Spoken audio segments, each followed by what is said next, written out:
Cosmoshock.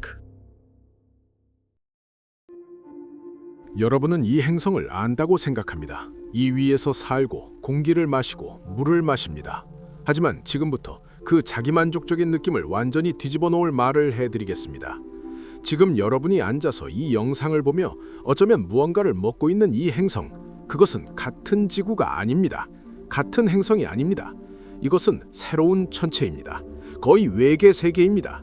그리고 진짜 지구, 2억 3천만 년 전 공룡의 시대에 존재했던 그 지구는 너무나 낯설고 너무나 잔인하고 동시에 너무나 아름다워서 지금 당장 그곳으로 순간이동한다면 여러분은 죽을 것입니다. 빠르게, 그것도 공룡 때문이 아니라 그곳이 과연 어떤 곳이었는지 함께 알아봅시다. 기초부터 시작합시다. 말 그대로 발밑의 땅에서부터. 최초의 공룡이 지구에 등장했을 때 트라이아스기 약 2억 3천만 년 전 유럽도 아시아도 아메리카도 아프리카도 존재하지 않았습니다. 단 하나의 거대한 초대륙이 있었습니다. 판게아. 하나의 거대한 일체형 육지가 하나의 무한한 바다 판탈라사에 둘러싸여 있었습니다. 피자를 상상해 보세요. 토핑이 얹힌 커다란 피자가 무한한 토마토 소스 바다에 떠 있는 것. 그것이 트라이아스기의 지구였습니다. 판게아는 남극에서 북극까지 뻗어 있었습니다. 면적은 약 5억 1천만 제곱킬로미터의 육지, 모든 것이 한 곳에 모여 있었습니다. 그리고 그곳은 상상하기 어려울 정도의 기후적 악몽을 만들어냈습니다. 초대륙의 중심부에는 절대적인 사막, 사하라가 아닙니다. 고비가 아닙니다. 정직한 정치인만큼이나 비가 드문 돌과 먼지로 이루어진 진짜 지옥. 판게아 내부의 여름과 겨울 기온차는 섭씨 60, 70도에 달했습니다. 이것도 보수적인 추정치입니다. 비교해보면 여러분이 살면서 경험한 가장 극단적인 기온차, 예를 들어 아이슬란드의 겨울 대 두바이의 여름, 약 60도 정도입니다. 그런데 여기서는 한 곳에서 하나의 계절 주기 안에서 그것이 일어났습니다. 판게아의 해안 지역은 조금 나았습니다. 그곳엔 몬순이 불고 첫 번째 숲이 푸르게 우거뒀습니다. 하지만 그것은 거대하고 이글거리고 죽어있는 중심부를 둘러싼 좁은 생명의 띠에 불과했습니다. 그리고 약 2억 년 전 판게아가 갈라지기 시작했습니다. 손톱이 자라는 속도로 천천히 그러나 필연적으로 로라시아, 미래의 북아메리카와 유라시아가 북쪽으로 이동했습니다. 곤드와나, 남아메리카, 아프리카, 남극대륙, 오스트레일리아, 인도가 조각으로 분열되기 시작했습니다. 공룡들은 움직이는 플랫폼 위에서 살았습니다. 거대하고 느린 배의 승객처럼 전혀 알지 못한 채로. 자, 기후는 살아남았다고 합시다. 이제 숨을 쉬어보세요. 안 됩니다. 중생대의 대기는 근본적으로 달랐습니다. 산소 농도는 현재 수준보다 훨씬 높았습니다. 다양한 추정에 따르면 시기에 따라 20에서 26, 30% 사이. 과학자들은 여전히 정확한 수치를 정밀화하고 있지만 한 가지는 분명합니다. 공기가 달랐습니다. 그것은 숲이 다르게 탔음을 의미합니다. 어떤 번개라도 수백 킬로미터에 걸쳐 불이 번졌을 것입니다. 공기가 말 그대로 연료로 포화되어 있었으니까요. 중생대의 산불은 다른 차원이었습니다. 더 강력하고 더 뜨겁고 더 빨랐습니다. 하지만 가장 중요한 것은 이산화탄소였습니다. 공룡시대 대기의 CO2는 오늘날보다 4에서 8배 높았습니다. 온실욕구에 대해 들어보셨죠? 바로 그것입니다. 완전한 추력으로 브레이크 없이 행성의 평균 기온은 오늘날보다 4에서 10도 높았습니다. 별로 많지 않아 보입니다. 하지만 그것은 살아있음과 얼음 없는 행성의 차이입니다. 맞습니다. 극지방의 얼음은 거의 존재하지 않았습니다. 북극에도 남극에도. 남극 대륙은 숲으로 덮여 있었습니다. 숲으로. 거기에 나무가 자라고 있었습니다. 북극에는 악어와 비슷한 파충류가 살았습니다. 지금은 끝없는 얼음과 북극곰이 있는 그곳에. 해수면은 60에서 80m 더 높았습니다. 오늘날 육지인 곳의 많은 부분, 플로리다, 유럽의 상당 부분, 북아메리카 서부 내륙, 이 물속에 잠겨 있었습니다. 백악기 지구로 순간이동한다면 가장 먼저 느끼게 될 것은 숨막히는 습기와 열기일 것입니다. 온대 위도에서조차 가열된 사우나 안에 있는 것 같았을 겁니다. 바다에 대해 이야기해봅시다. 그 유일한 바다, 판탈라사, 그리고 나중에 형성되기 시작한 테티스해, 분리되는 대륙들 사이의 바다. 표층 수온은 섭씨 30, 35도에 달했습니다. 따뜻한 목욕물 같은. 좋게 들립니까? 잠깐만요. 그 온도의 물에는 녹아있는 산소가 더 적습니다. 그것은 해양의 깊은 곳이 주기적으로 무산소 상태가 됐다는 의미입니다. 산소가 전혀 없는 죽음의 지대. 말 그대로 깊은 곳에서의 해양 뇌사. 그럼에도 표면의 생명은 끌어올랐습니다. 중생대 바다는 육상 이웃들에 못지않게 미쳤습니다. 15m에 달하는 플래시오사우루스, 모사사우루스, 작은 배를 반으로 잘라버릴 수 있는 턱을 가진 해양 도마뱀. 겉으로는 돌고래처럼 생겼지만 버스만한 크기의 어령. 상어, 현대의 우아한 생명체가 아니라 자연이 아직 다듬지 못한 진화의 혼종 괴물들. 거대한 벨렘나이트와 두 종류, 현대의 오징어와 문어의 친척은 현대 과학이 조용히 이야기하기를 선호하는 극에 달했습니다. 암모나이트, 나선형 연체동물, 모든 시대의 살아있는 증인은 직경 2m에 달했습니다. 살아있고 촉수가 달린 트럭 바퀴를 상상해보세요. 중생대 바다는 공격적이라서 죽인 것이 아닙니다. 모든 것이 거대해서 죽였습니다. 숲속 산책을 좋아하시나요? 알고 있는 모든 것을 잊어버리세요. 트라이아스기와 주라기에는 나자식물이 지배했습니다. 침엽수, 은행나무, 소철. 꽃식물은 없었습니다. 전혀. 장미도, 데이지도, 참나무도, 자작나무도. 꽃이 없는 세계. 익숙한 의미의 과일이 없는 세계. 나무는 달랐습니다.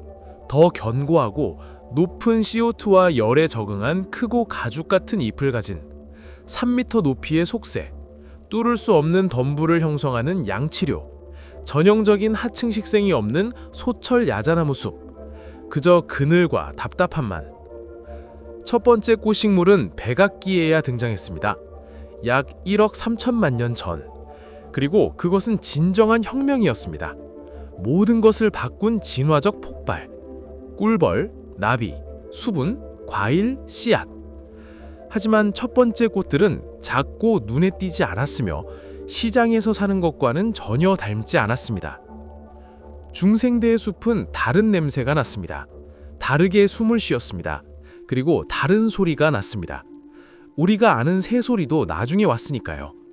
대신 더대한 잎들의 바스락거림, 곤충 키틴질의 삐걱거림, 전차만큼 무거운 생명체들의 포효와 발소리. 거미가 무섭습니까? 바퀴벌레? 말벌? 중생대에 오신 것을 환영합니다. 여러분의 공포가 어린이 장난처럼 보일 곳에. 곤충은 공룡보다 훨씬 먼저 존재했습니다. 모든 대량 멸종에서 살아남았습니다. 우리도 살아남을 것입니다. 그것은 단순한 통계입니다. 그러나 중생대에 그들은 현대 진화가 잊어버리기를 원했던 형태에 달했습니다. 그리고 당연합니다. 잠자리, 여름저녁 연못 위를 나는 우아한 생명체가 아닙니다. 그들의 먼 조상 메가네우라는 공룡이 등장하기 훨씬 전인 석탄기에 2m 70cm에 달하는 날개폭을 가졌습니다. 하지만 중생대에도 날아다니는 곤충들 사이의 거대화는 어디에도 사라지지 않았습니다. 비둘기 구기에 살아있는 잠자리들이 양치류 덤불 위에서 사냥했습니다. 그것은 머비사슬의 꼭대기가 아니라 그냥 배경이었습니다. 중생대의 바퀴벌레는 현대 것보다 몇 배나 크고 행동적으로 훨씬 다양했습니다. 그들은 이미 그때부터 오늘날에도 점령하고 있는 생태계적 지위를 차지하고 있었습니다. 소행성 충돌에서 살아남았습니다. 모든 것에서 살아남았습니다. 진화의 진정한 승자를 찾고 있다면 그것은 공룡이 아닙니다. 바퀴벌레입니다. 하지만 가장 흥미로운 것은 소리였습니다. 중생대는 어떤 현대숲과도 다른 소리가 났습니다. 익숙한 의미의 새소리가 없었습니다. 개구리 합창도 없었습니다. 양서류는 있었지만 적었습니다. 대신 곤충들, 매미, 메뚜기, 원시 귀뚜라미, 이 과학자들이 중생대 음향 환경이라고 부르는 소리 배경을 만들었습니다. 화석화된 곤충 날개를 바탕으로 한 복원에 따르면 과학이 그것을 할 수 있습니다. 소리는 더 저주파였고 더 단조롭고 더 최면적이었습니다. 상상해보세요. 거대한 속새와 소철야적하고 숲에 서 있습니다.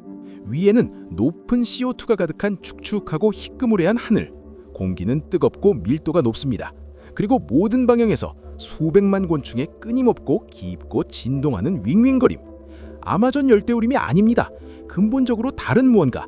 살아있는 어떤 인간도 들어본 적 없는 무언가. 진드기도 있었습니다. 벼룩도 있었습니다. 하지만 오늘날 것과는 달랐습니다. 중생대의 벼룩은 길이 1cm에 달했고 두꺼운 피부를 뚫기 위한 구기를 가지고 있었습니다. 즉 공룡을 숙주로 삼았을 가능성이 높습니다. 티라노사우루스의 비늘 덮인 다리 위를 뛰어다니는 엄지손가락 크기의 벼룩을 상상해보세요. 백악기의 호박, 중생대 나무의 굳은 수지에서 과학자들은 완벽하게 보존된 곤충을 발견합니다. 내부에 혈액잔여갈이 있는 모기, 눈 구조가 보존된 딱정벌레, 1억 년 전 비행 중에 얼어붙은 각다귀. 이것은 사흐프 영화의 비유가 아닙니다. 지금 당장 볼 수 있는 실제 박물관 전시물입니다. 호박은 중생대로 향하는 창입니다. 작고 흐릿하지만 정직한, 그리고 과학자들이 충분히 주의 깊게 들여다볼 때마다 교과서를 다시 쓰는 무언가를 발견합니다. 중생대의 곤충은 배경이 아니었습니다. 그들은 생태계의 완전한 참여자였습니다. 첫 번째 원시꽃의 수분자, 첫 번째 새들의 먹이, 공룡의 비생충, 죽은 나무의 분해자. 그들 없이는 중생대 생명의 거대한 기계가 그냥 작동하지 않았을 것입니다. 그러니 다음에 연못 위의 장자리를 보면 주의 깊게 바라보세요. 여러분 앞에 살아있는 유물이 있습니다. 아직 단 한 마리의 포유류도 없었던 숲 위에서 사냥하던 생명체의 축소반 복사본. 지만은 단순히 불필요한 센티미터를 제거했습니다. 본질은 남았습니다. 공룡에 대해 이야기합니다. 그리고 즉시 몇 가지 신화를 부숴야 합니다. 첫째, 티라노사우루스와 트리케라톱스는 브론토사우루스와 디플로도쿠스를 만난 적이 없습니다. 절대로. 그들 사이에는 8천만 년의 진화가 있습니다. 매머드, 검치우랑이 첫 번째 인간을 모두 합친 것보다 우리와 더 먼 시간 차이. 공룡의 시대는 1억 6,500만 년 동안 지속됐습니다. 이것은 시대가 아닙니다. 이것은 영원입니다. 둘째, 대부분의 공룡은 깃털로 덮여 있었습니다. 네, 맞게 들었습니다. 깃털은 새의 발명품이 아닙니다. 이것은 수각류의 발명품입니다. 쥬라기 공원의 벨로시랩터는 실제로는 난 모양의 발톱을 가진 공격적이고 이빨이 있고 악의적인 칠면조처럼 생겼었습니다. 무섭습니까? 네. 낭만적입니까? 아니요. 셋째, 공룡은 온열 동물이었습니다. 혹은 적어도 많은 종이 높은 신진대사를 가졌습니다. 오래된 책에 나오는 어설픈 냉혈 도마뱀이 아닙니다. 이들은 활동적이고 빠르고 경우에 따라 사회적인 동물이었습니다. 오리주둥이 공룡 하드로사우루스는 수천 마리의 무리를 이루고 이동했습니다. 티라노사우루스는 최신 데이터에 따르면 전력 질주 시 시속 20km에 달할 수 있었습니다. 우리 기준으로는 느리지만 비틀거리면 잡기엔 충분했습니다. 넷째, 육지를 걸어다닌 가장 큰 생명체, 그것은 백악기의 용곽듀옹입니다. 아르젠티노사우루스, 파타고티폰, 길이 35에서 40m, 질량 70, 80톤. 비교를 위해 가장 무거운 양산형 광산 덤프트럭의 총 질량 약 600톤, 그리고 아르젠티노사우루스의 생체 질량 70, 80톤. 2층 버스 5대를 쌓아올린 것과 같습니다. 그리고 이것은 동물입니다. 살아있는, 숨쉬는, 걷는. 어떻게 체온을 유지했을까요? 꼬리에서 뇌까지 어떻게 혈액을 펌프했을까요? 소형차 크기의 심장은 어떻게 작동했을까요? 과학은 여전히 논쟁 중입니다. 그리고 그것은 멋진 일입니다. 아직도 미스터리가 남아있다는 뜻이니까요. 바로 이것이 할리우드 감독들이 여러분을 대신해 답한 질문입니다. 그리고 틀리게 답한. 공룡은 포효하지 않았습니다. 이것은 추측이 아닙니다. 고생물학이 방법론적으로 그리고 가차없이 도달한 결론이며 대중문화에서 가장 끈질긴 신화 중 하나를 무너뜨렸습니다. 쥬라기 공원의 티라노사우루스가 귀를 먹먹하게 하는 포효를 하는 것, 그것은 아름답고 극적이고 완전한 허구입니다. 문제는 포효가 포유류가 내는 소리라는 것입니다. 후두, 특정 요양의 성대, 특정 해부학. 공룡에게는 그것이 없었습니다. 그들은 파충류였습니다. 그리고 파충류는 쉬 소리를 내고 딸깍거리고 저주파, 초음파 진동을 방출합니다. 악어는 포효하지 않습니다. 웅웅거립니다. 말 그대로 몸이 귀로 듣는 것보다 배로 느끼는 주파수로 진동합니다. 공룡도 모든 징후로 보아 비슷한 방식으로 소통했습니다. 연구에 따르면 대형 수각류가 낸 가장 가능성 있는 소리, 작동 중인 변압기나 먼 지진과 비슷한 저주파, 초음파 우웅거림이었습니다. 포효가 아닙니다. 울부짖음도 아닙니다. 진동. 티라노사우루스를 듣지 못했을 것입니다. 느꼈을 것입니다. 그 실루엣을 보기 전 발밑에 땅이 흔들리기 시작했을 것입니다. 하드로사우루스, 머리에 화려한 뼈-볕을 가진 오리주둥이 공룡은 분명히 중생대에서 가장 수다스러운 생물체였습니다. 그들의 볕은 장식도 무기도 아니었습니다. 공명기였습니다. 공기가 통과하면서 특정 줄파수의 소리를 만드는 속이 헌 뼈 공동. 각 종마다 독특하고 아마도 개체마다도. 구부려진 볕을 가진 파라사우돌로푸스는 과학자들이 튜바와 선박의 무적 사이의 무언가로 재현한 소리를 냈습니다. 깊고 강력하고 멀리서도 들릴 수 있는 수천 마리의 하드로사우루스 무리가 이동하는 것, 그것은 현대 세계에 유사물이 없는 음영 경관이었습니다. 코끼리 무리가 아닙니다. 고래 무리도 아닙니다. 고유한 무언가, 7,500만 년 동안 존재하다가 소행성과 함께 사라진 무언가. 안킬로사우루스와 케라톱시아는 오늘날 코끼리가 하는 것처럼 장거리 소통을 위해 초음파를 사용했을 가능성이 높습니다. 코끼리는 14에서 35Hz의 주파수로 소통합니다. 인간 청각 1개 이하, 그리고 수킬로미터 떨어진 곳에서도 서로의 소리를 들을 수 있습니다. 공룡은 훨씬 더 큰 체질량으로 더욱 낮은 주파수를 만들 수 있었습니다. 훨씬 더 강력하게, 훨씬 더 멀리까지. 중생대는 인간의 귀가 지각할 수 없는 소리로 가득했습니다. 행성 규모의 초음파 콘서트, 수백만 생명체가 땅, 물, 공기를 동시에 통과하는 진동으로 소통했습니다. 그리고 그 우웅거림 어딘가에 첫 번째 새들, 작고 날쌔고 원시적인 발성기관을 가진 거인들의 초음파 포효 속에서 뭔가 알아들을 수 없는 것을 지적이며, 그때 아무도 바로 그들의 후손이 언젠가 노래로 행성을 가득 채울 것이라고, 그리고 거인들의 포효가 영원히 침묵할 것이라고 상상할 수 없었습니다. 백악기 멸종 이후의 침묵은 아마도 이 행성 역사상 가장 귀를 먹먹하게 하는 침묵이었을 것입니다. 중생대의 하늘, 그것은 그 자체로 공포 이야기입니다. 익령, 날아다니는 파충류, 공룡이 아닙니다. 항상 혼동되지만 10억 5천만 년 동안 하늘을 지배했습니다. 케찰코아틀로스, 후기 백악기의 익룡은 11m에 달하는 날개폭을 가졌습니다. 11m, 소형 항공기의 날개폭입니다. 인기 훈련기 세스나 172의 날개폭은 11m입니다.